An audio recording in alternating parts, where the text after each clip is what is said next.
Quand mon téléphone a vibré dans ma main, j'étais à 3 pas de sortir de chez moi pour ce qui aurait été la plus grande erreur de ma vie. Le message de Maître Dubois est apparu sur l'écran avec une urgence qui a fait bondir mon cœur. « Claudine, appelez-moi immédiatement.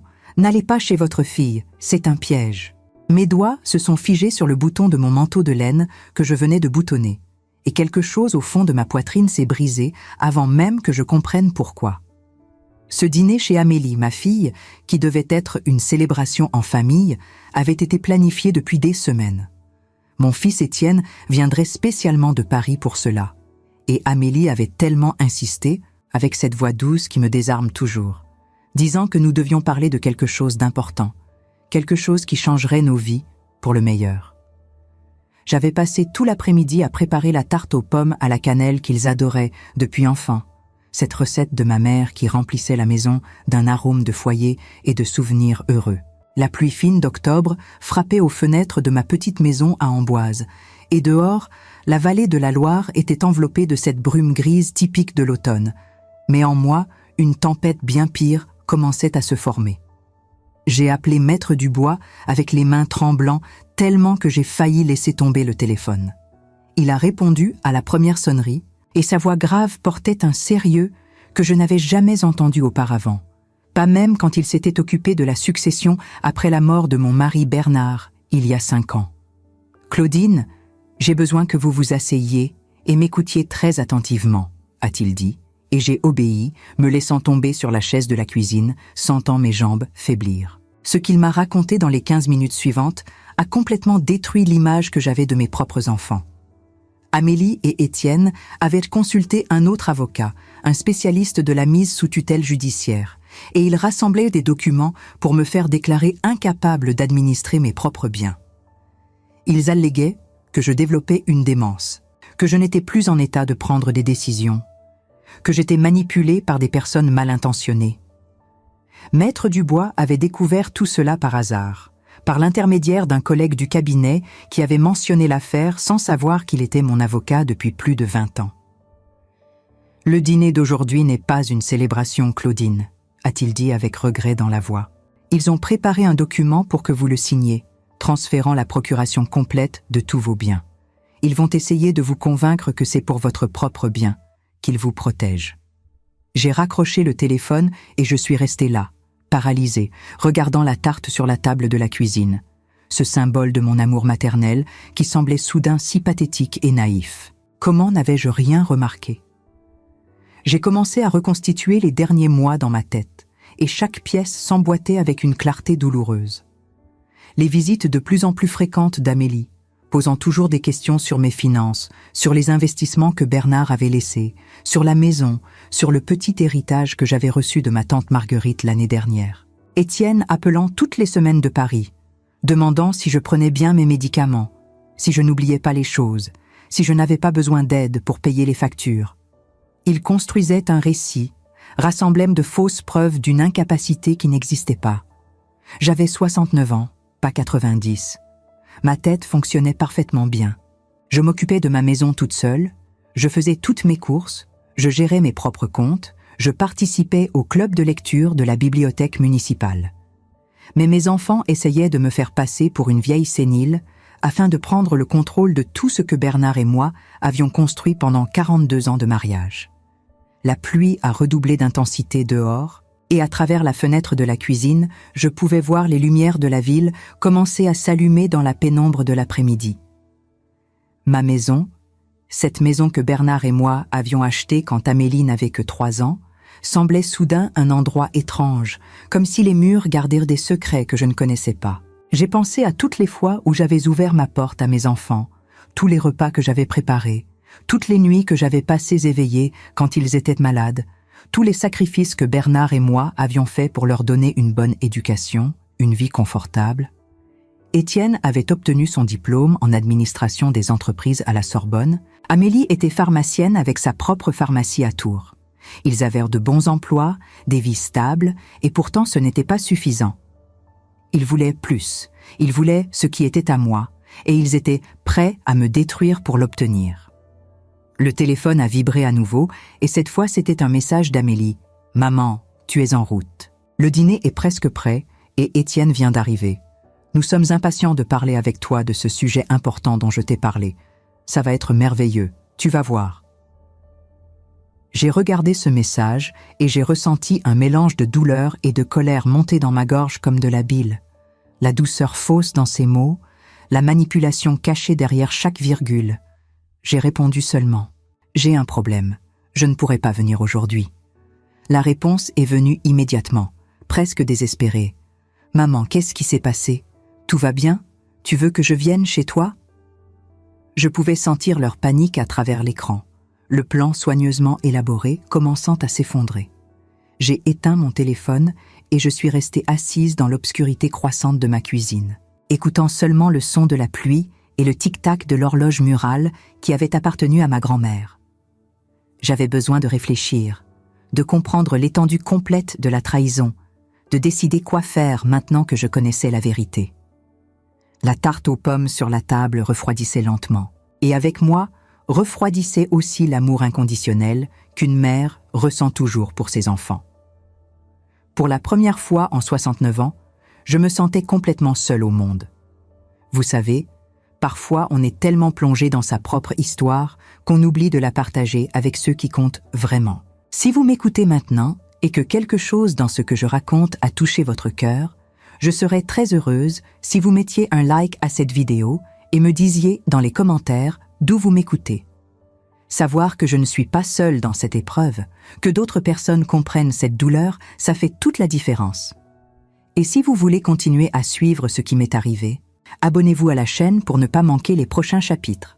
Maintenant, laissez-moi continuer à vous raconter comment cette nuit a tout changé.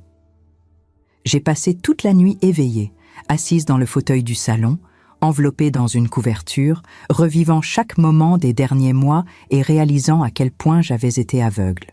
Je me suis souvenue du jour où Amélie était apparue avec un médecin ami à elle, disant que c'était juste une visite de courtoisie, mais qui avait fini par me poser plusieurs questions étranges sur la mémoire, sur les dates, sur des événements récents. À l'époque, j'avais trouvé cela juste bizarre, mais maintenant, je comprenais que j'étais évaluée, qu'il construisait un dossier contre moi.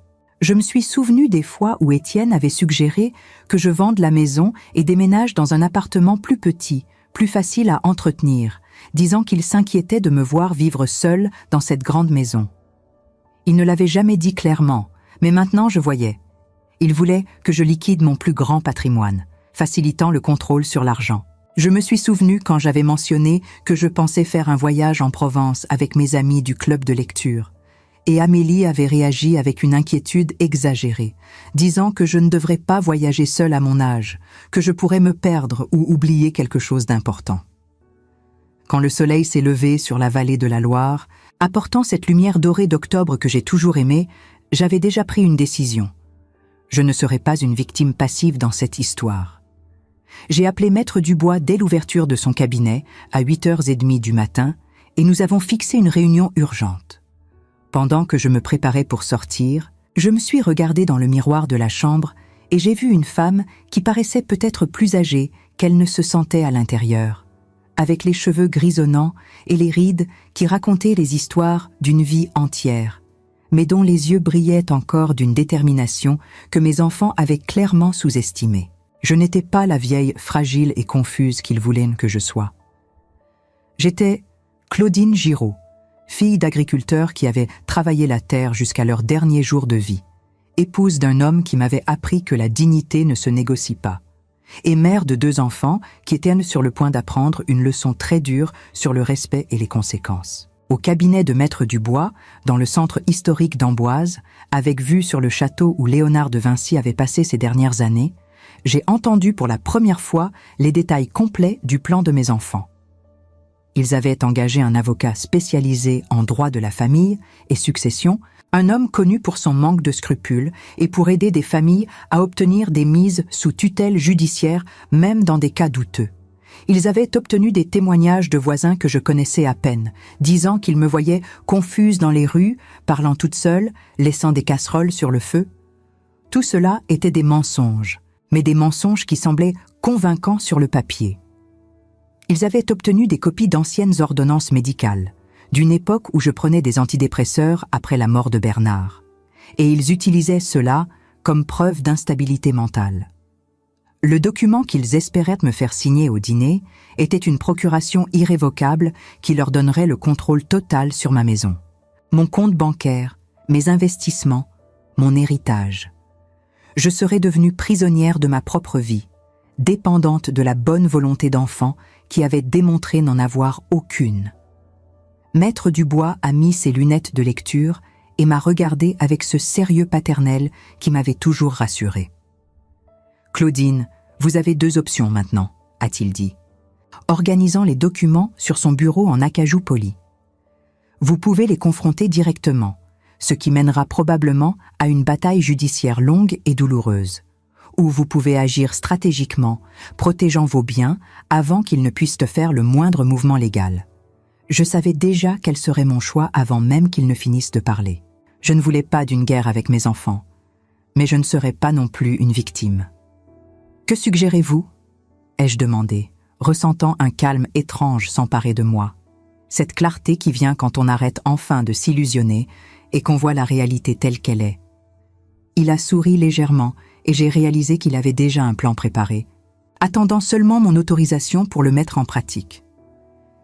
J'ai passé les 3 heures suivantes à signer des documents, réorganisant mes biens, créant des sauvegardes légales que mes enfants ne pourraient jamais briser.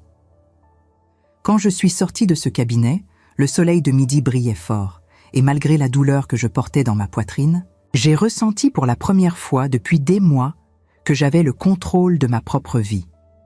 Mais ce que je ne savais pas, en marchant dans les rues pavées d'Amboise ce matin-là, c'est que mes enfants n'abandonneraient pas si facilement, et que les prochains jours apporteraient des révélations encore plus douloureuses sur jusqu'où ils étaient prêts à aller. 2 jours après la réunion avec Maître Dubois, mon téléphone a sonné à l'aube. C'était Étienne, et sa voix avait une froideur que je n'avais jamais entendue auparavant, comme s'il parlait à une étrangère et non à la femme qui l'avait mise au monde. « Maman, nous devons parler d'urgence de ce qui s'est passé l'autre jour. Amélie est très inquiète. Je suis inquiet. Tu as annulé le dîner sans explication, tu ne réponds pas bien à nos messages, et maintenant nous avons appris par des tiers que tu es allé voir l'avocat. Qu'est-ce qui se passe ?» Le ton n'était pas celui d'une inquiétude sincère. C'était celui de quelqu'un qui perdait le contrôle d'une situation, de quelqu'un qui voyait ses plans lui échapper entre les doigts. J'ai respiré profondément, tenant la tasse de café que j'étais en train de préparer, et j'ai choisi mes mots avec soin. « Étienne, je vais bien. Très bien en fait. Je m'occupe simplement de mes affaires personnelles, comme je l'ai toujours fait. » Le silence de l'autre côté de la ligne était lourd, chargé de choses non dites. « Tes affaires personnelles ?» a-t-il répété avec un sarcasme mal dissimulé. « Maman, tu as 69 ans, tu vis seule, et franchement, nous avons tous remarqué que tu n'es plus aussi. » Alerte qu'avant. C'est normal d'avoir besoin d'aide à cet âge. J'ai senti la colère monter chaude dans ma gorge, mais je me suis forcée à garder la voix calme et ferme. « Étienne, ma tête est parfaitement claire, et je sais exactement ce que vous planifiez. Je sais pour l'avocat spécialiste des mises sous tutelle, je sais pour le document que vous vouliez me faire signer, je sais pour les faux témoins que vous avez rassemblés. » Le silence qui a suivi était absolu, et je pouvais l'imaginer de l'autre côté, pâle, essayant de traiter le fait que son plan avait été découvert. Quand il a finalement parlé, sa voix avait une dureté qui m'a coupé plus profondément qu'un couteau. « Qui te met ces idées dans la tête ? Cet avocat te manipule, maman. Tu vois, c'est exactement ce genre de paranoïa qui nous inquiète. Tu inventes des conspirations qui n'existent pas. » C'était tellement absurde, tellement cruellement manipulateur, que j'ai failli éclater d'un rire amer. Mon propre fils, que j'avais protégé et aimé inconditionnellement toute sa vie, essayait de me faire douter de ma propre santé mentale, de me faire croire que j'étais folle pour avoir découvert la vérité. « Ne m'appelle plus, Étienne, à moins que ce soit pour t'excuser vraiment, » ai-je dit, et j'ai raccroché avant qu'il ne puisse répondre. Mais si je pensais que ce serait la fin, je me trompais terriblement. Cet après-midi-là, Amélie est apparue à ma porte sans prévenir, amenant avec elle non seulement sa fille aînée, ma petite-fille Sophie de 23 ans, mais aussi un homme qui s'est présenté comme docteur Rousseau, médecin psychiatre. Amélie avait des larmes aux yeux, une performance digne d'une actrice, tandis qu'elle tenait mes mains avec une force qui frôlait le désespoir. « Maman, s'il te plaît, tu dois nous écouter. Nous sommes terrifiés pour toi. Étienne m'a appelé en disant que tu racontais des choses insensées, que tu nous accusais de choses terribles. S'il te plaît, laisse le docteur Rousseau parler avec toi, juste pour qu'on soit sûr que tout va bien. » Sophie était là, ma petite fille que j'avais aidée à élever, qui avait passé la moitié de son enfance dans cette maison, et son regard évitait le mien, chargé de culpabilité et de malaise. Elle savait que c'était mal, mais elle était là quand même, choisissant le camp de ses parents. J'ai regardé ce médecin avec son costume impeccable et sa mallette en cuir, et j'ai su exactement ce que c'était. Une autre tentative de construire des preuves, une autre pièce du puzzle qu'il montait pour me faire déclarer incapable. « Je ne parlerai à aucun médecin que vous avez amené », ai-je dit avec une fermeté qui m'a surprise moi-même. « Si vous êtes inquiet pour ma santé mentale, je prendrai rendez-vous moi-même avec mes propres médecins, ceux qui me suivent depuis des années et connaissent mon histoire. Maintenant, je veux que vous sortiez de chez moi. » Amélie a laissé tomber les fausses larmes pendant un moment et j'ai vu sur son visage une expression que je n'avais jamais vue auparavant, un mélange de frustration et de colère mal contenue. « Tu commets une erreur terrible, maman. Tu éloignes les seules personnes qui se soucient de toi et un jour tu le regretteras quand tu seras vraiment seule et que tu auras besoin d'aide. » Les mots étaient comme du poison déguisé en inquiétude et chaque syllabe était calculée pour me blesser, pour me faire douter de moi-même. Après leur départ, je me suis assise sur les marches de l'entrée de la maison et j'ai pleuré pour la première fois depuis que tout cela avait commencé. Ce n'étaient pas des larmes de faiblesse, mais de deuil pour quelque chose qui mourait en moi. L'illusion que la famille était un refuge sûr, que l'amour d'une mère serait toujours réciproque, que les enfants que j'avais élevés se souciaient de moi en tant que personne, et pas seulement comme source d'héritage. Sophie, ma petite fille, est restée quelques secondes à la porte avant de sortir. Et pendant un bref moment, nos regards se sont croisés, et j'ai vu en elle le même conflit, la même douleur. Mais elle est sortie quand même, a choisi le camp de ses parents, et cela a fait mal d'une façon que je n'arrivais même pas à nommer. L'après-midi est tombé sur Amboise avec cette mélancolie typique d'octobre, les feuilles dorées tombant des arbres du jardin, et je me suis sentie comme une de ces feuilles, arrachée de l'arbre par une tempête que je n'avais pas demandé à affronter. Ce soir-là, j'ai appelé Maître Dubois et lui ai raconté tout ce qui s'était passé. Il a écouté en silence, et quand j'ai terminé, sa réponse a été directe et préoccupante. « Claudine, ils intensifient la situation. La tentative de vous faire passer une évaluation psychiatrique était clairement pour obtenir un rapport qui les favoriserait. Nous devons agir plus vite que je ne le pensais. » Il m'a expliqué que le lendemain matin, nous irions ensemble faire une évaluation médicale complète dans un hôpital de Tours avec des médecins indépendants qui n'avaient aucun lien avec ma famille. Nous ferions des tests cognitifs, une évaluation psychologique, tout documenté officiellement pour prouver une fois pour toutes que j'étais en parfaite santé mentale. « Et il y a autre chose, Claudine, » a-t-il continué avec hésitation dans la voix. « J'ai fait quelques investigations discrètes sur la situation financière de vos enfants et j'ai découvert des informations que vous devez connaître. Mon cœur s'est serré. Qu'est-ce qu'il pouvait y avoir de plus ? Le lendemain matin, pendant que nous roulions vers Tours sous un ciel gris chargé de nuages lourds, Maître Dubois m'a raconté ce qu'il avait découvert. Étienne avait de sérieux problèmes financiers. Son entreprise de conseil à Paris était au bord de la faillite. Il avait des dettes de plus de 150 000 € auprès de banques et d'investisseurs, et il y avait des rumeurs qu'il pourrait perdre son appartement dans la capitale. Amélie, quant à elle, avait fait de mauvais investissements dans l'expansion de sa pharmacie, achetant des équipements trop chers et embauchant du personnel qui n'était pas nécessaire, et maintenant, elle avait des difficultés à rembourser les emprunts. Mes enfants ne voulaient pas seulement mon héritage futur, ils en avaient besoin maintenant, désespérément, et ils étaient prêts à me détruire pour l'obtenir. Les pièces se sont enfin complètement emboîtées. Ce n'était pas de la cupidité abstraite, c'était du désespoir financier, et cela rendait tout encore plus dangereux, parce que les gens désespérés font des choses impensables. Les examens à Tours ont duré près de 4 heures. J'ai fait des tests de mémoire, de raisonnement logique, une évaluation neurologique complète, de longues conversations avec des psychologues et des psychiatres.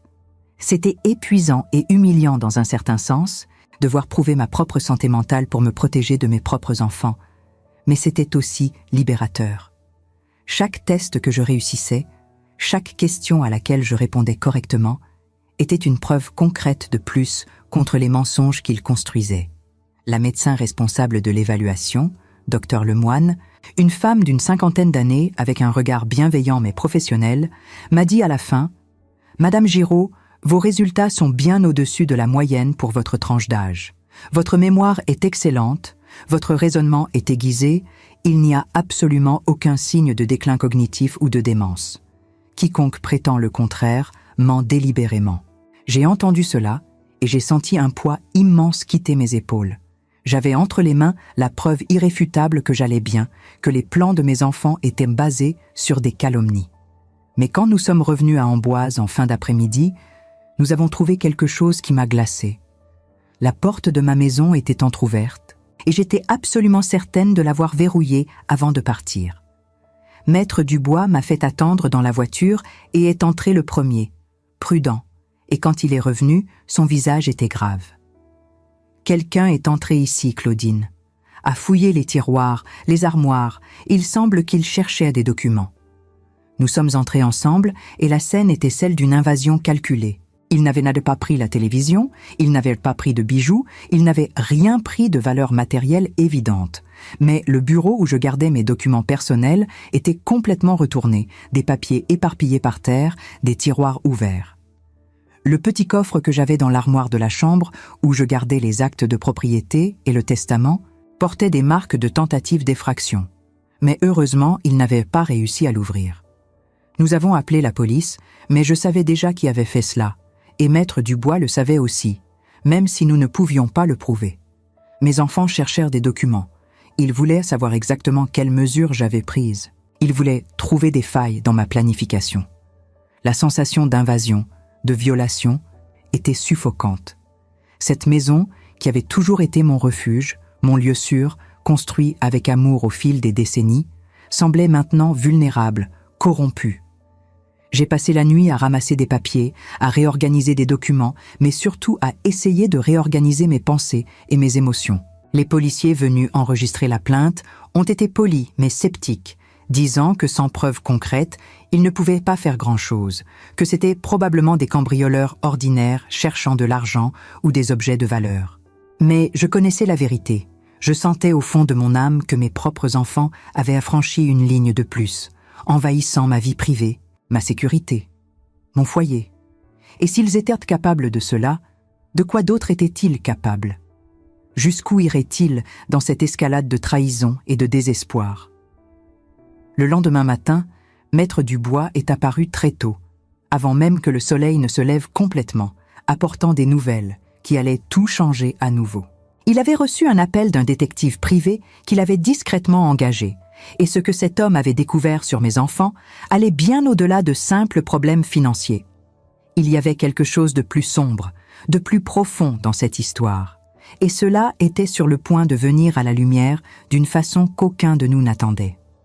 Le détective privé, un homme appelé Laurent Mercier avec plus de 20 ans d'expérience, nous a rencontrés au cabinet de Maître Dubois ce matin froid d'octobre. Il a ouvert un dossier marron rempli de photographies, de documents et de registres qui peignaient un tableau dévastateur de mes enfants.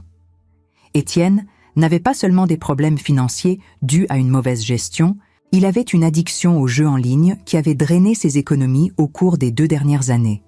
Il avait des comptes dans plusieurs casinos virtuels, des emprunts auprès d'usuriers, des dettes qu'il cachait à sa propre femme.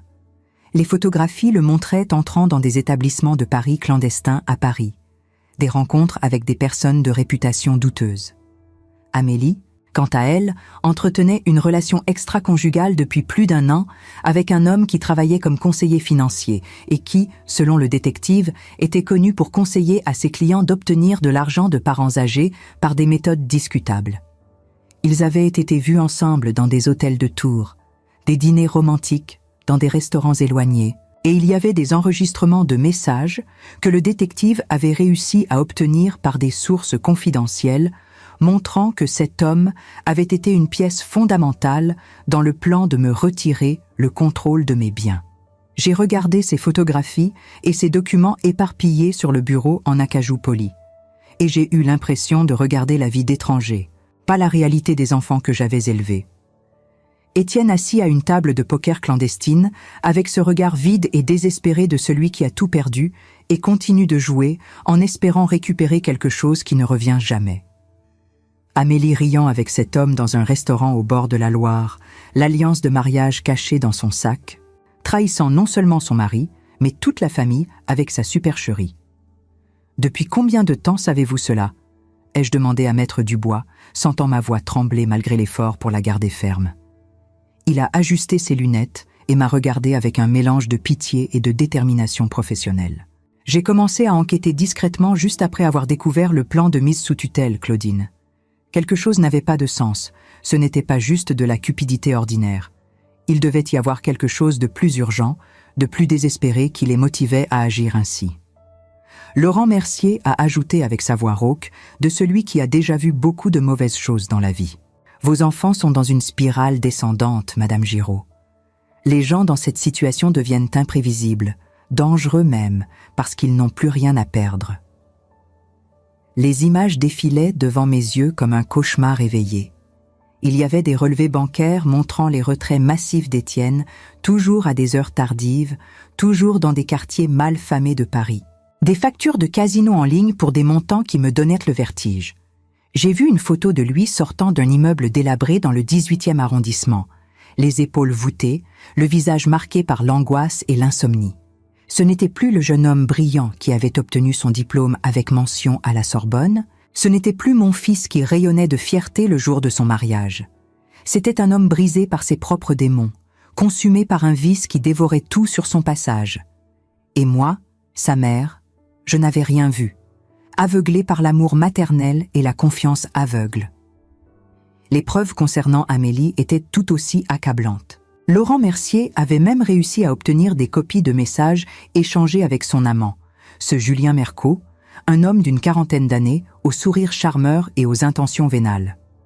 Dans leur conversation, ils parlaient ouvertement de moi comme d'un obstacle à éliminer, d'une poule aux œufs d'or dont il fallait prendre le contrôle. Julien avait même fourni à Amélie le nom de l'avocat spécialisé en mise sous tutelle, Maître Fontaine, lui expliquant exactement comment monter le dossier, quels arguments utiliser, quel médecin complice contacter. C'était une machination orchestrée de longue date, pas un plan improvisé né du désespoir. Ils avaient travaillé méthodiquement, pendant des mois, peut-être même plus d'1 an, pour construire cette toile dans laquelle ils comptaient m'emprisonner. J'ai passé les jours suivants dans un état de choc silencieux, fonctionnant en pilotage automatique, essayant de traiter cette couche supplémentaire de trahison et de mensonge. Mes enfants n'étaient pas seulement cupides, c'étaient des personnes avec de graves problèmes que je n'avais jamais perçus, vivant des vies doubles qu'ils cachaient soigneusement de moi. Combien de signes avais-je manqué au fil des années ? Combien de fois Étienne m'avait-il demandé de l'argent emprunté avec des excuses élaborées sur des investissements ou des opportunités commerciales, quand en réalité il alimentait son addiction. Je me souvenais maintenant de cette fois, il y a 2 ans, où il m'avait demandé 50 000 € pour un investissement immobilier sûr qui devait doubler en 6 mois. Je lui avais fait confiance, je lui avais donné l'argent sans poser trop de questions. Il ne m'avait jamais remboursé, prétextant que l'investissement avait pris du retard, mais que les retours allaient bientôt arriver. Maintenant, je comprenais. Cet argent avait disparu dans les casinos en ligne, évaporé en une nuit de jeu compulsif. Et Amélie, combien de fois était-elle arrivée en retard au déjeuner de famille, inventant des urgences à la pharmacie, quand en réalité, elle était avec son amant en train de planifier comment me tromper? Je me souvenais de son insistance pour que je lui donne une procuration juste au cas où, pour faciliter les choses si jamais j'avais un problème de santé. Elle avait été si douce, si prévenante dans sa demande, disant que c'était normal à mon âge de prévoir ces situations. J'avais refusé poliment, disant que je n'étais pas encore à ce stade, et maintenant je réalisais que ce refus avait probablement déclenché le plan plus agressif de mise sous tutelle judiciaire. Quand la manipulation douce échoue, ils étaient repassés à la force brute légale. La culpabilité a commencé à me ronger de l'intérieur, cette voix terrible qui murmure que d'une certaine manière vous avez échoué en tant que mère, que si vous aviez été meilleure, plus présente, plus attentive, peut-être vos enfants ne seraient pas devenus ces personnes. Je passais des heures la nuit à me remémorer leur enfance, cherchant le moment où tout avait basculé. Avais-je été trop permissive? Pas assez stricte? Leur avais-je donné trop d'argent trop facilement, créant en eux un sentiment d'entitlement, cette conviction que tout leur était dû? Bernard et moi avions toujours voulu leur offrir mieux que ce que nous avions eu, leur épargner les difficultés que nous avions connues.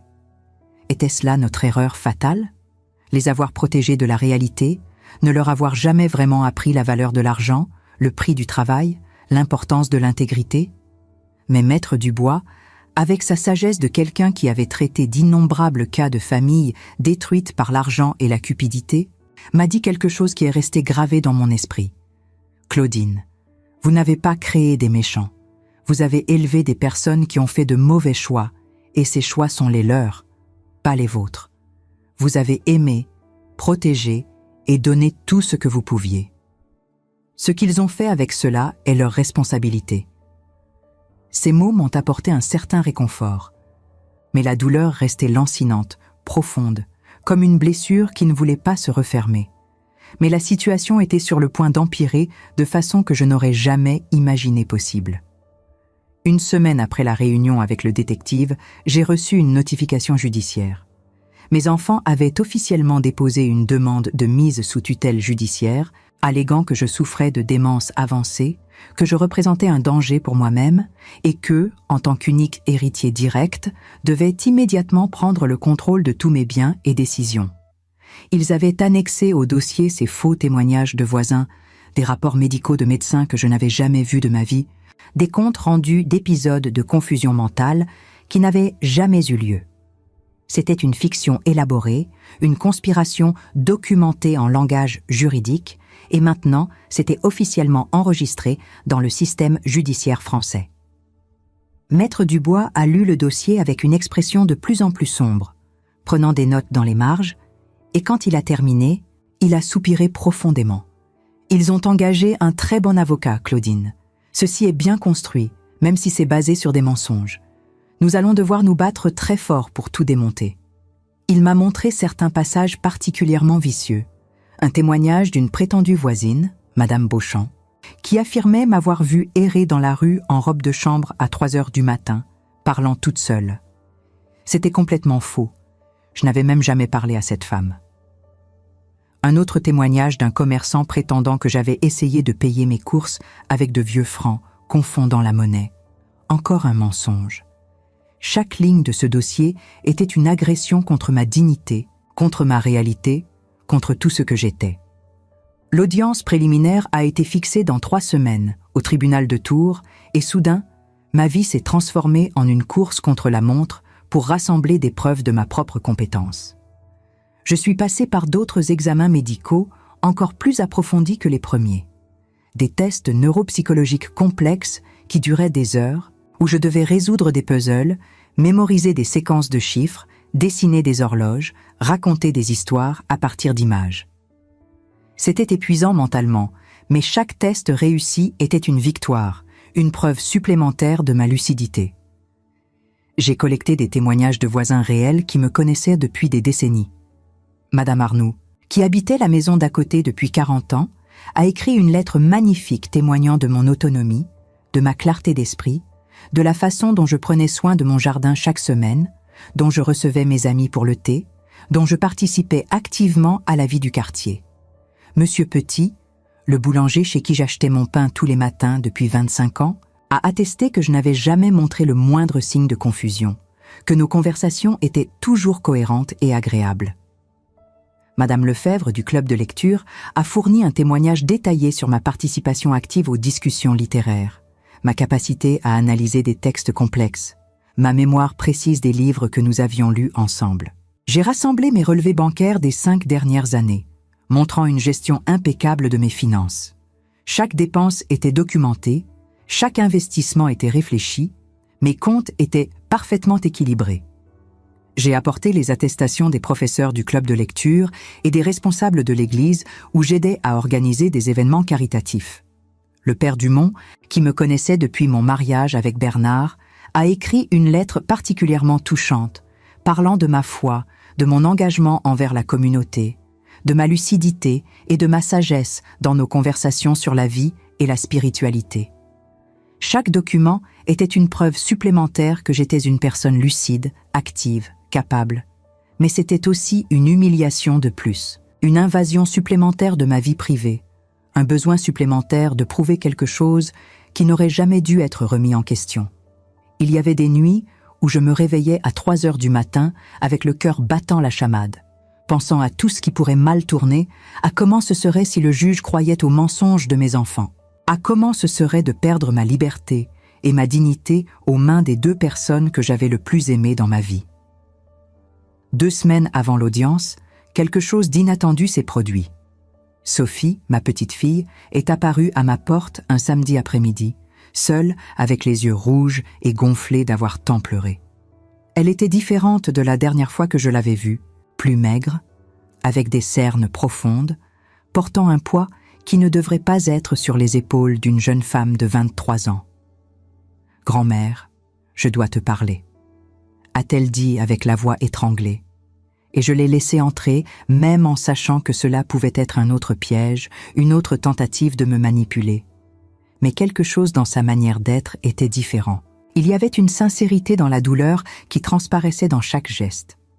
Nous nous sommes assises dans le salon, sur le même canapé où elle avait l'habitude de faire ses devoirs quand elle était enfant, où nous avions regardé tant de films ensemble, où nous avions parlé de ses rêves et de ses peurs au fil des années.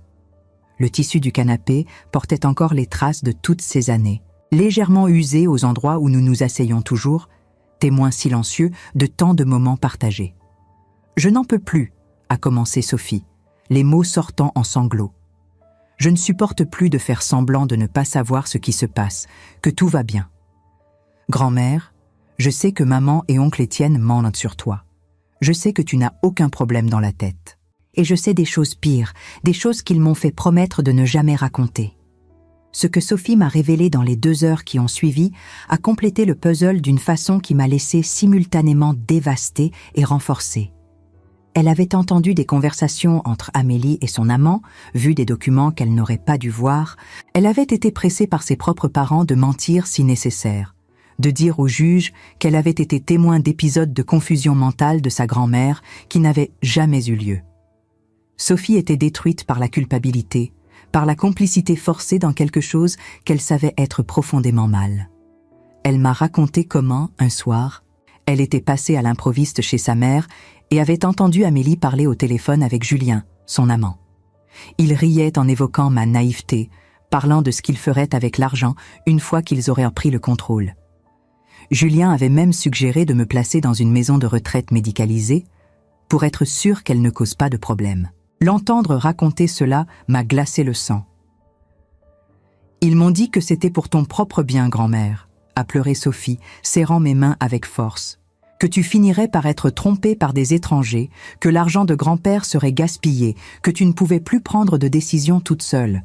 Mais je sais que ce n'est pas vrai, je l'ai toujours su. Et quand maman a commencé à parler de m'inclure comme témoin dans le procès, de me faire mentir au juge, j'ai réalisé que je devais faire ce qui était juste, même si cela signifie perdre ma famille. » J'ai serré ma petite fille dans mes bras pendant qu'elle pleurait sur mon épaule, et j'ai ressenti un mélange étrange de douleur pour les années d'innocence qu'elle avait perdues en voyant ses propres parents se transformer en personnes qu'elle ne reconnaissait pas, et d'espoir parce qu'au moins une personne dans cette famille avait encore une conscience, savait encore distinguer le bien du mal. Sa décision de me soutenir lui coûtait cher. Elle m'a confié qu'elle avait dû déménager de chez ses parents parce que l'atmosphère était devenue insupportable, qu'elle dormait chez une amie depuis 1 semaine, que sa mère refusait de lui parler sauf pour la traiter de traîtresse et de manipulée par la vieille. « Sophie, tu fais la chose la plus courageuse de ta vie », ai-je murmuré, caressant ses cheveux comme je le faisais quand elle était petite et faisait des cauchemars. « Et ne t'inquiète pas, tu ne vas pas perdre toute ta famille. Tu m'auras toujours. » Cet après-midi-là, Sophie m'a raconté des détails qui allaient devenir cruciaux pour démonter le dossier de mes enfants. Elle avait des enregistrements de conversations sur son téléphone, des copies de messages qu'ils avaient échangés en planifiant chaque étape de la fraude. Même une vidéo où Amélie répétait le discours émotionnel qu'elle ferait au juge sur combien c'était difficile de voir sa propre mère se détériorer mentalement. Tout était calculé, répété, une pièce de théâtre macabre où je serais la victime involontaire. Maître Dubois a failli tomber de sa chaise quand j'ai amené Sophie à son cabinet le lundi suivant. Elle a répété tout ce qu'elle m'avait raconté, a remis les enregistrements, les messages, chaque morceau de preuve qu'elle avait secrètement collecté au cours des derniers mois, parce que quelque chose en elle savait que c'était mal. Laurent Mercier, le détective, était impressionné. En 20 ans de carrière, j'ai rarement vu quelqu'un de la famille elle-même avoir le courage de faire ce que vous faites, jeune demoiselle, a-t-il dit à Sophie, avec un respect sincère dans la voix. Mais il l'a aussi avertie des conséquences. Vous comprenez que quand cela sera révélé, vos parents vous verront comme une traîtresse, que votre relation avec eux ne sera probablement plus jamais la même? Sophie a hoché la tête, essuyant les larmes qui coulaient encore. Ils ont déjà détruit notre relation quand ils ont choisi de faire ça à grand-mère. Je ne fais que clarifier de quel côté je suis. Avec les nouvelles preuves, le dossier a complètement changé de figure. Maître Dubois a préparé une contre-argumentation dévastatrice, non seulement défendant ma compétence, mais exposant toute la fraude que mes enfants avaient orchestrée. Nous avions des preuves médicales de ma santé mentale, des témoignages réels de personnes qui me connaissaient. Et maintenant, grâce à Sophie, nous avions des preuves directes de la conspiration. Mais il m'a averti que ce serait encore une bataille difficile au tribunal, parce que les juges, dans les cas de mise sous tutelle, tendent à être extrêmement prudents, préférant se tromper du côté de la protection de la personne âgée. Nous allons devoir non seulement prouver que vous allez bien, Claudine, mais aussi démontrer que vos enfants sont les véritables dangers ici, a-t-il expliqué pendant que nous organisions la stratégie pour l'audience qui approchait rapidement. La semaine avant l'audience a été une des plus difficiles de ma vie. Amélie et Étienne ont découvert d'une manière ou d'une autre que Sophie m'avait parlé, et ils ont commencé une campagne de pression psychologique brutale contre elle. Des appels désespérés à toute heure, des messages l'accusant de détruire la famille, même des menaces voilées de la déshériter. La femme d'Étienne, que j'avais toujours beaucoup aimée, m'a même envoyé un message venimeux, me reprochant de monter Sophie contre ses parents et de détruire cette famille par égoïsme. C'était surréaliste de voir comment ils avaient réussi à inverser complètement la réalité dans leur esprit, se présentant comme les victimes de ma manipulation. Sophie est venue habiter chez moi pendant ces jours-là, parce qu'elle ne se sentait plus en sécurité chez ses parents, et je l'ai vue se transformer d'une jeune femme incertaine en une femme forte qui avait fait un choix moral difficile et était prête à en assumer les conséquences. Nous nous soutenions mutuellement, 2 générations de femmes Giraud affrontant la tempête ensemble. Le soir, assises sur la véranda, regardant les étoiles au-dessus de la vallée de la Loire, nous parlions de famille, de loyauté, de ce que signifie vraiment aimer quelqu'un. Les nuits d'octobre étaient fraîches et nous nous enveloppions dans des couvertures en laine, sirotant du thé chaud, trouvant du réconfort dans notre présence mutuelle face à l'adversité. Grand-mère, l'amour ce n'est pas faire semblant que tout va bien quand tout va mal, a dit Sophie une de ces nuits, ses yeux reflétant la lumière douce de la lampe de la véranda. L'amour, c'est avoir le courage de faire ce qui est juste, même quand ça fait mal. Ces paroles, si simples mais si profondes venant d'une jeune femme de son âge, m'ont touché au plus profond de mon cœur. J'ai réalisé que malgré tout ce qui s'était passé, malgré la trahison et la douleur, quelque chose de beau émergeait de cette tragédie. Sophie devenait une femme de principe, guidée par sa conscience plutôt que par l'opportunisme. La veille de l'audience, j'ai dormi étonnamment bien pour la première fois depuis des semaines. Il y avait un calme étrange en moi, une acceptation que j'avais fait tout ce que je pouvais, rassembler toutes les preuves possibles, et que maintenant, le résultat était entre les mains de la justice et de la vérité. Le matin, j'ai mis mon meilleur ensemble. Un tailleur bleu marine que Bernard disait toujours me donnait l'air puissante et élégante. J'ai coiffé soigneusement mes cheveux grisonnants et je me suis regardée dans le miroir en voyant non pas une victime fragile, mais une femme qui avait survécu à 69 ans de joies et de peines, qui avait élevé des enfants, enterré un mari aimé, construit une vie avec dignité, et qui maintenant se battait pour maintenir cette dignité contre ses propres enfants. Sophie était à mes côtés, portant une robe simple mais appropriée, les cheveux attachés, l'expression déterminée de quelqu'un qui avait choisi un camp et ne reculerait pas. « Nous allons leur montrer qui sont vraiment les femmes Giraud », ai-je dit, prenant sa main, et ensemble, nous sommes sortis de la maison en direction du tribunal de Tours, prêtes pour ce qui allait venir. Ce qui s'est passé dans cette salle d'audience allait changer non seulement ma vie, mais révélerait des vérités sur la famille, l'argent et la nature humaine qui marqueraient tous les présents pour toujours. La salle d'audience du tribunal de Tours était plus petite que je ne l'avais imaginé, avec cette odeur caractéristique de bois ancien et de dossiers accumulés, des murs tapissés de livres juridiques reliés en cuir, dont les titres dorés brillaient faiblement dans la lumière matinale, filtrant par les hautes fenêtres, et un silence lourd qui précède les batailles importantes. Les bancs en chêne massif portaient les marques du temps, polies par des décennies de personnes venues chercher la justice, chacune avec son propre drame familial. Je suis arrivée accompagnée de Maître Dubois et Sophie, et de l'autre côté de la salle se tenaient Amélie et Étienne avec leur avocat, un homme d'environ 45 ans appelé Maître Fontaine, connu pour sa rhétorique agressive et pour gagner des cas difficiles grâce à la manipulation émotionnelle. Il portait un costume gris impeccable et une cravate rouge sang qui semblait avoir été choisie pour intimider. Mes enfants n'ont pas regardé dans ma direction quand nous sommes entrés. Ils ont gardé les yeux fixés sur les documents devant eux, mais je pouvais sentir la tension émanant de leur corps, particulièrement quand ils ont vu Sophie assise à mes côtés. Amélie est devenue visiblement pâle, sa main tremblant légèrement en attrapant son verre d'eau, et Étienne a serré la mâchoire avec une colère mal contenue, ses jointures blanchissant sur le stylo qu'il tenait. C'était comme regarder des étrangers. Ces deux personnes que j'avais portées dans mon ventre, nourries de mon lait, bercées dans mes bras pendant des nuits sans sommeil. Comment en étions-nous arrivés là, dans cette salle froide et impersonnelle, de part et d'autre d'un gouffre qui semblait impossible à franchir? La juge responsable du cas, Madame Beaumont, une femme d'environ 60 ans avec des cheveux complètement blancs, attachés en un chignon sévère et des yeux qui semblaient capables de voir à travers n'importe quel mensonge, est entrée et tous se sont levés en signe de respect envers le tribunal. Elle portait sa robe noire avec une dignité qui commandait immédiatement l'autorité, et quand elle s'est assise, le silence dans la salle est devenu encore plus profond, presque palpable. J'ai remarqué qu'elle avait un dossier particulièrement épais devant elle. Notre affaire avait généré une montagne de paperasse, de mensonges d'un côté, de vérité de l'autre. La présentation initiale de Maître Fontaine a été exactement ce à quoi nous nous attendions. Un appel émotionnel peignant mes enfants comme des héros inquiets, essayant de protéger une mère qui perdait sa capacité à prendre soin d'elle-même.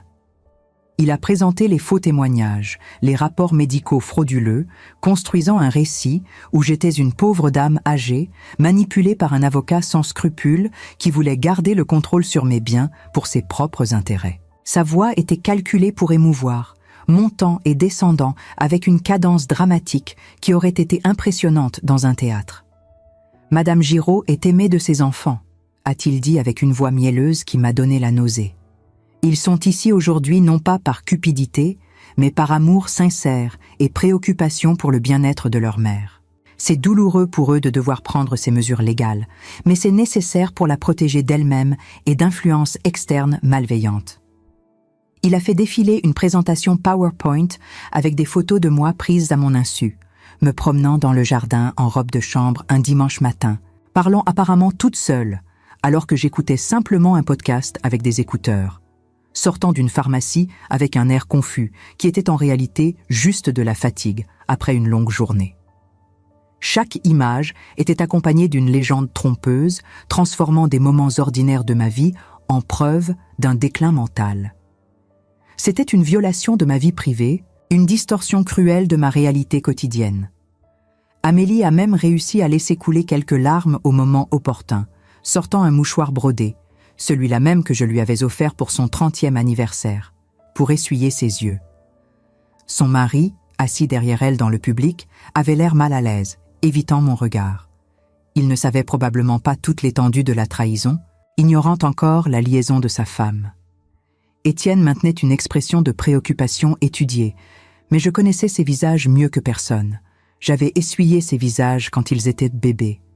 J'avais embrassé ses fronts quand ils avaient de la fièvre, et je pouvais voir la fausseté derrière chaque expression, le calcul derrière chaque regard. Quand est venu le moment pour Maître Dubois de présenter notre défense, il a fait quelque chose qui n'était pas prévu dans notre stratégie initiale. Au lieu de commencer par les rapports médicaux et les preuves techniques, il m'a demandé de parler en premier, directement à la juge, racontant ma propre histoire avec mes propres mots.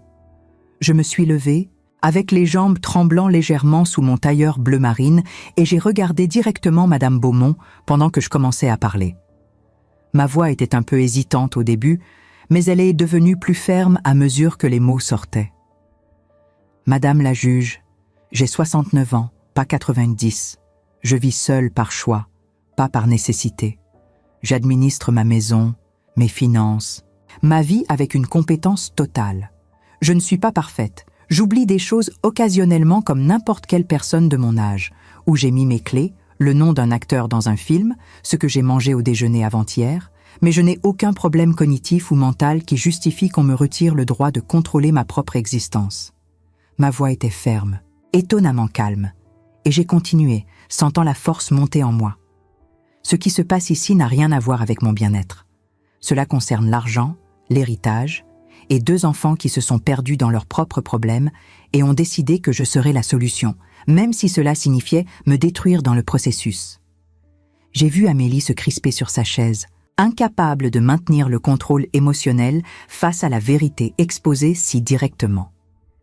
Étienne est resté rigide, mais ses mains étaient serrées en poing sur la table, les veines saillantes sur ses avant-bras tendus. J'ai continué, racontant la vie que je menais, les activités que je faisais, le club de lecture où nous venions de terminer Madame Bovary et avions eu des discussions fascinantes sur les choix et les conséquences, le travail bénévole à l'église où j'aidais à organiser des collectes de nourriture pour les familles dans le besoin, les repas que je préparais pour mes amis, les voyages que je planifiais. Chaque détail était une preuve vivante de ma lucidité, de mon engagement avec le monde, de ma vie pleine et active. Puis, j'ai raconté la trahison.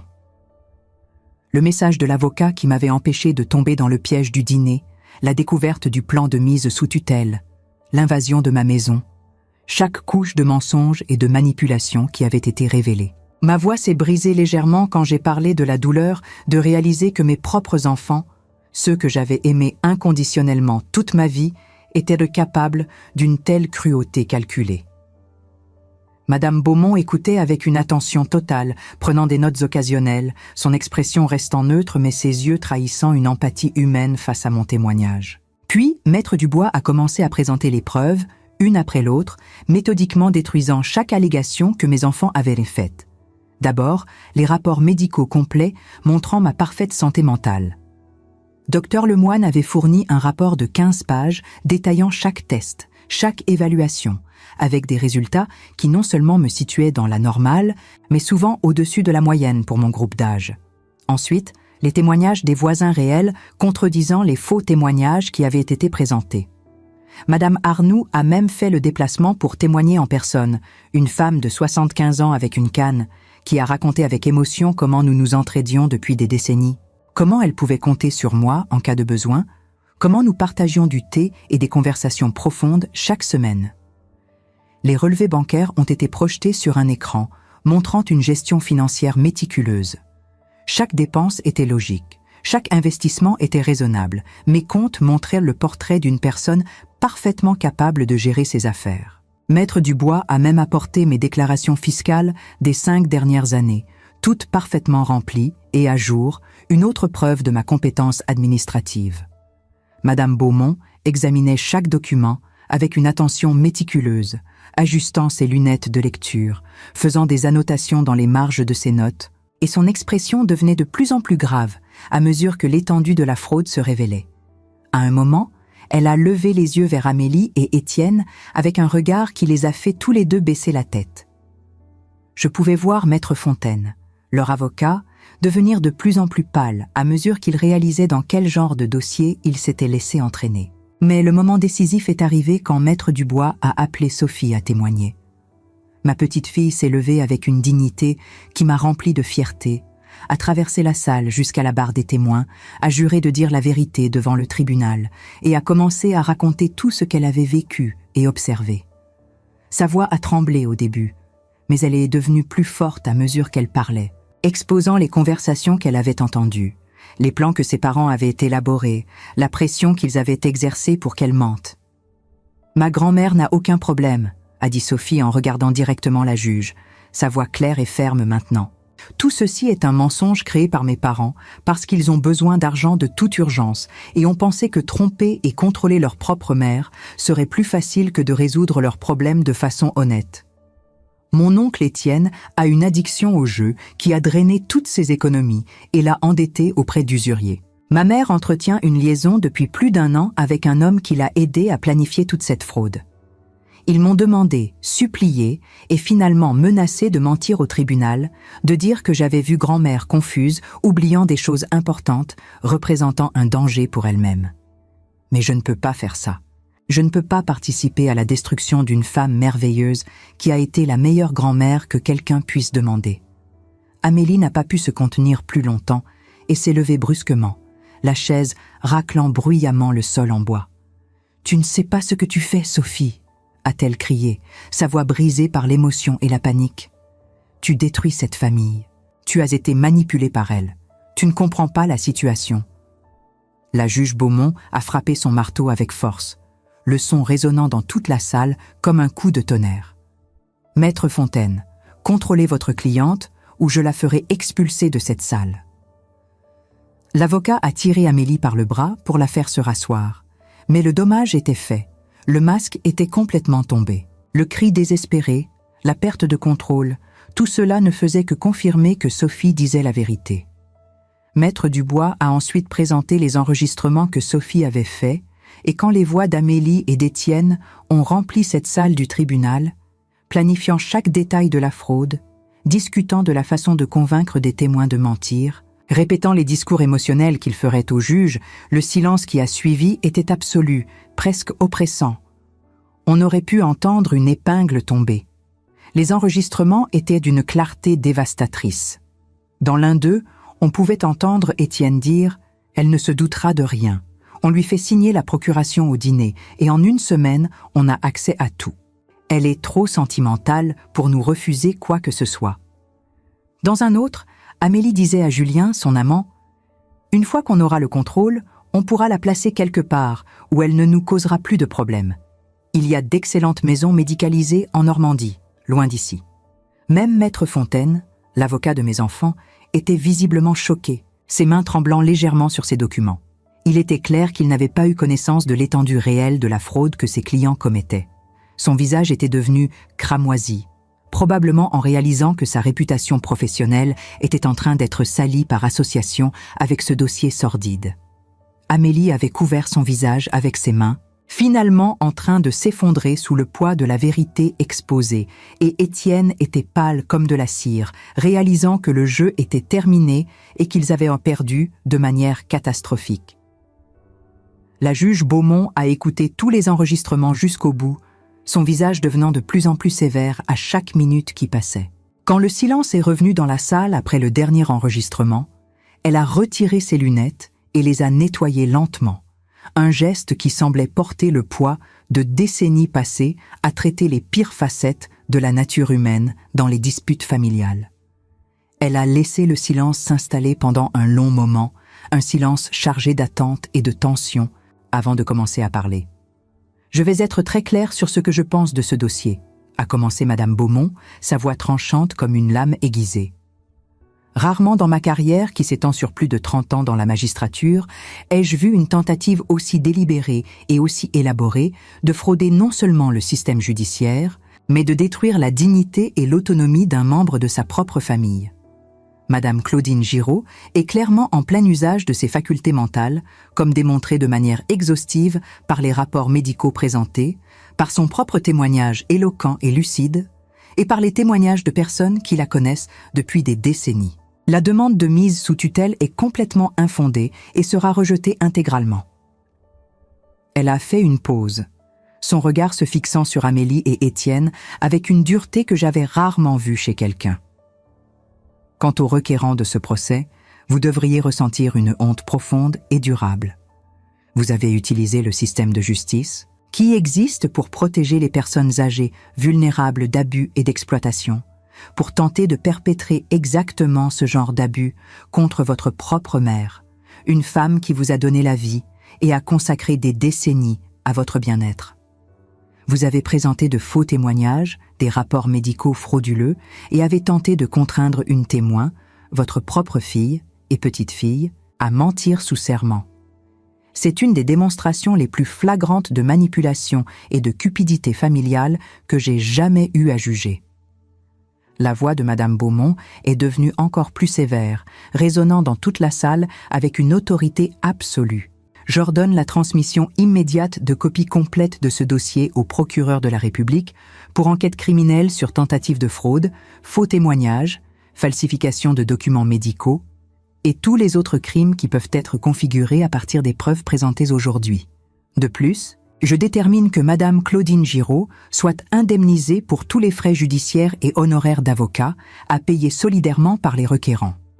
Cette indemnisation inclut également des dommages et intérêts pour le préjudice moral et psychologique causé par cette tentative de fraude, que j'évalue à 50 000 €. Amélie a commencé à sangloter de manière incontrôlée. Son corps secoué de spasmes et Étienne avait le visage enfoui dans ses mains, la réalité des conséquences de leurs actes pénétrant finalement leur conscience.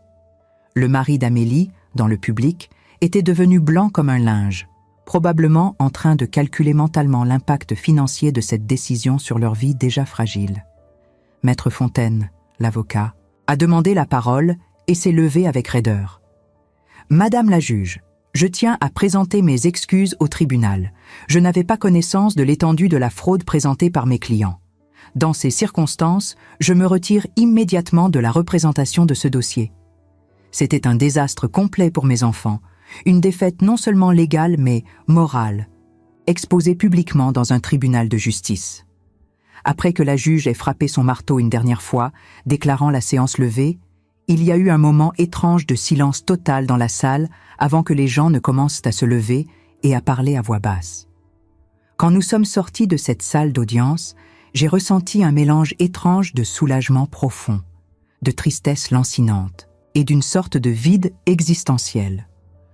J'avais gagné, maintenu mon autonomie et ma dignité, prouvé devant la loi que j'étais parfaitement capable et que mes enfants étaient les véritables dangers, mais le prix était le relayon avec mes 2 enfants, la famille que j'avais construite et chérie pendant des décennies. Dans le couloir du tribunal, avec ses hauts plafonds et ses murs ornés de portraits de magistrats du passé, Étienne a tenté de s'approcher, murmurant quelque chose sur des excuses, sur comment les choses avaient dégénéré, sur comment ce n'était pas supposé se passer comme ça. Mais j'ai levé la main, l'arrêtant net dans son élan. « Non, Étienne, vous avez franchi une ligne qui ne peut pas être effacée. Vous n'avez pas seulement essayé de me voler, vous avez essayé de me détruire psychologiquement, de me faire douter de ma propre santé mentale, de me transformer en une invalide pour faciliter vos plans. Cela ne se pardonne pas avec des excuses précipitées parce que vous avez perdu au tribunal. Si vous aviez gagné, je serais maintenant prisonnière de vos décisions, dépendante de votre bonne volonté, privée de ma liberté et de ma dignité. Vous comprenez ça ? » Ma voix était ferme, sans colère excessive, mais sans faiblesse non plus. Juste une constatation claire et directe de la réalité. Amélie se tenait à quelques mètres derrière, incapable de me regarder dans les yeux, ses épaules affaissées sous le poids de la honte et de la défaite. Je l'ai regardée et j'ai ressenti une vague de douleur en voyant la femme qu'elle était devenue, ou peut-être qu'elle avait toujours été et que je n'avais jamais voulu voir. La petite fille qui faisait des colliers de pâquerettes dans le jardin, qui me lisait des poèmes qu'elle écrivait à l'école, qui pleurait dans mes bras après sa première peine de cœur, où était-elle partie ? Avait-elle jamais vraiment existé ?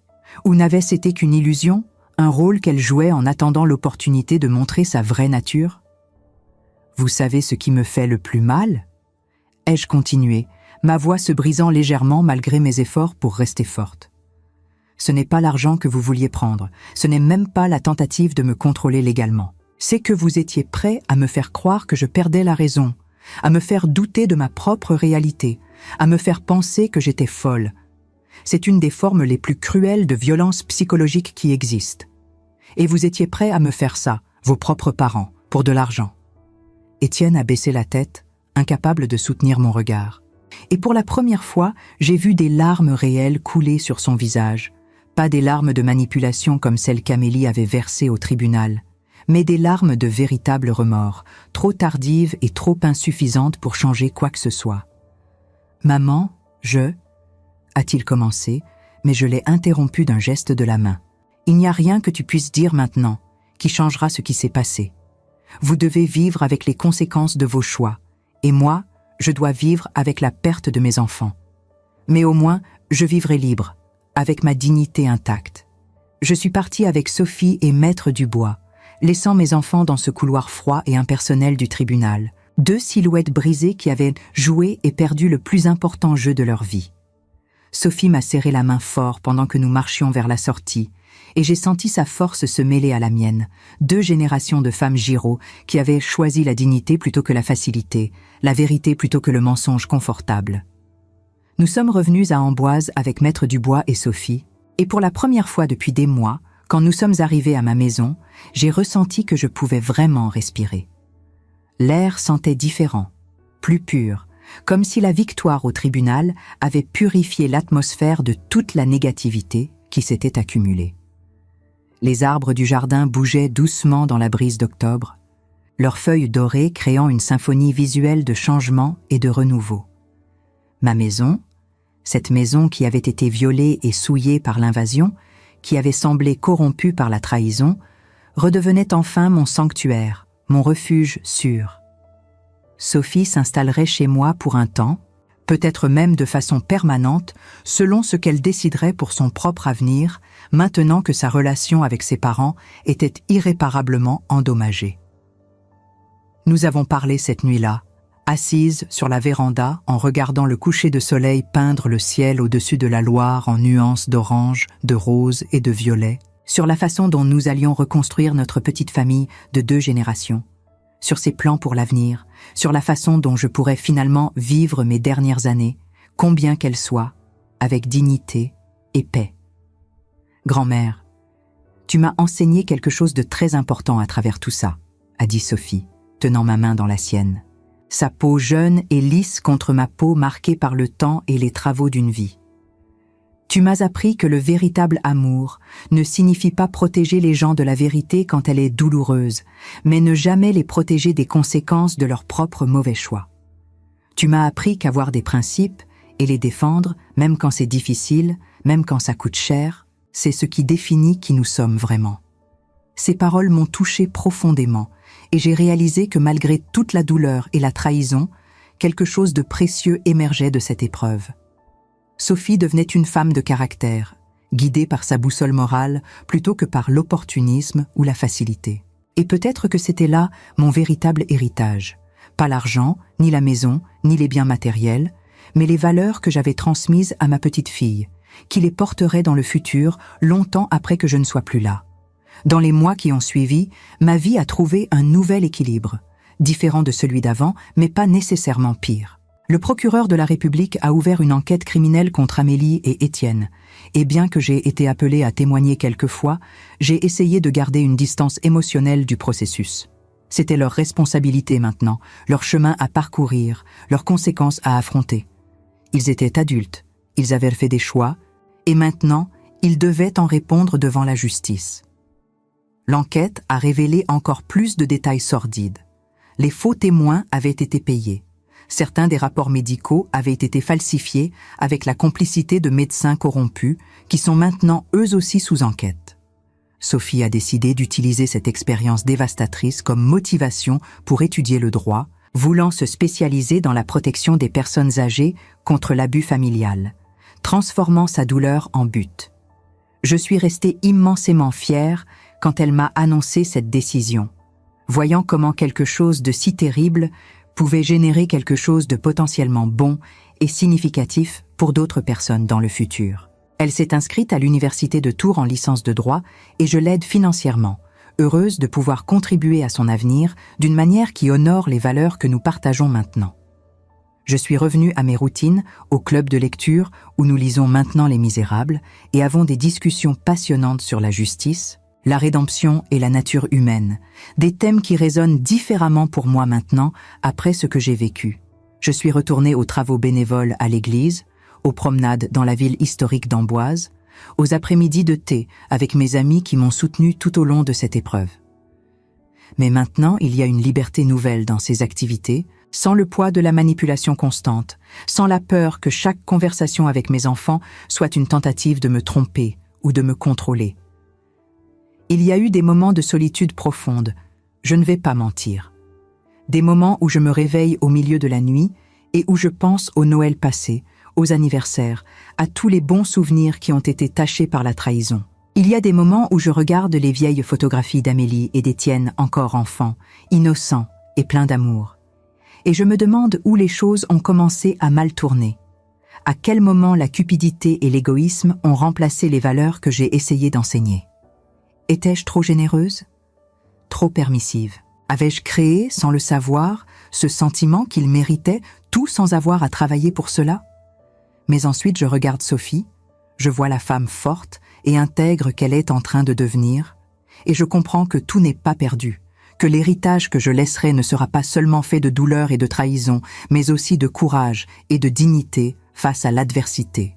Elle représente l'espoir que les prochaines générations peuvent apprendre des erreurs des précédentes, peuvent choisir un chemin différent, plus honnête, plus humain. Quand je la vois étudier tard le soir, penchée sur ses livres de droit, prenant des notes avec diligence, je sais que mon combat n'a pas été vain. 1 an après le jugement, par un jour froid d'octobre similaire à celui où j'avais reçu le message de Maître Dubois qui avait tout changé, j'ai reçu une lettre. C'était d'Amélie, écrite à la main sur son papier à lettres florales que je lui avais offert il y a des années. Et quand je l'ai ouverte avec des mains tremblant légèrement, j'ai trouvé non pas des excuses vides, mais une reconnaissance douloureuse et honnête de ce qu'elle avait fait. Elle racontait comment le jugement l'avait détruite, comment elle avait perdu des amis qui avaient appris ce qui s'était passé, comment son mari avait demandé le divorce quand il avait découvert la liaison extra-conjugale et toute l'étendue de ses mensonges, comment la pharmacie avait dû être vendue pour payer les dettes et les frais judiciaires que la juge avait ordonnés.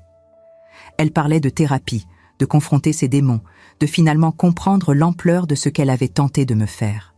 « Maman, écrivait-elle, je ne peux pas dire que je ne savais pas ce que je faisais. Je le savais parfaitement. J'ai choisi la cupidité et la facilité plutôt que l'intégrité et le travail honnête. J'ai choisi de croire les mensonges de Julien parce qu'il me donnait une excuse pour faire ce que je voulais déjà faire. J'ai choisi de te trahir de la manière la plus cruelle possible.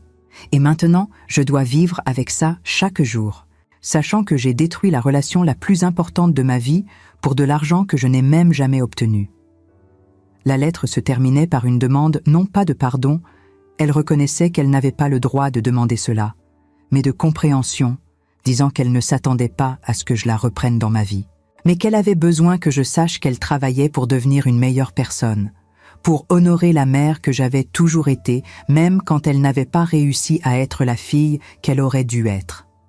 Elle mentionnait qu'elle avait quitté Tours, qu'elle vivait maintenant à Nantes où personne ne connaissait son histoire, qu'elle travaillait comme assistante dans une pharmacie, une position bien en dessous de ce qu'elle avait été, et qu'elle essayait de reconstruire sa vie, pierre par pierre. J'ai lu cette lettre plusieurs fois, les larmes coulant sur mon visage, trempant le papier floral, et j'ai senti quelque chose se ramollir en moi. Pas un pardon complet, certaines blessures sont trop profondes pour cicatriser complètement. Certaines trahisons laissent des marques permanentes sur l'âme, mais peut-être le début d'une acceptation.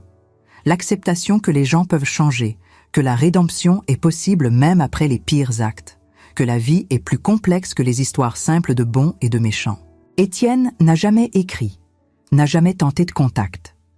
J'ai appris par Sophie, qui recevait occasionnellement des nouvelles par des connaissances communes, qu'il avait déménagé dans le sud de la France, à Marseille, essayant de commencer une nouvelle vie loin de tout ce qui lui rappelait ses échecs. Il avait apparemment rejoint un groupe de soutien pour les joueurs compulsifs. travaillait comme consultant pour de petites entreprises, gagnant une fraction de ce qu'il gagnait avant. Sa femme l'avait quitté, prenant leurs 2 enfants, mes petits-enfants que je n'avais pas vus depuis le jugement et que je ne verrais probablement plus jamais. C'était peut-être mieux ainsi, chacun suivant son propre chemin, portant ses propres leçons et cicatrices, essayant de trouver la rédemption ou au moins la paix dans le chaos qu'ils avaient créé. J'ai répondu à la lettre d'Amélie, une réponse brève, mais pas cruelle, pesant chaque mot avec soin. Je lui ai dit que j'espérais qu'elle trouve vraiment la rédemption qu'elle cherchait, que je voyais dans ses mots une honnêteté qui avait manqué pendant si longtemps, mais que j'avais besoin de plus de temps, peut-être beaucoup plus de temps, avant de pouvoir envisager n'importe quel type de rapprochement.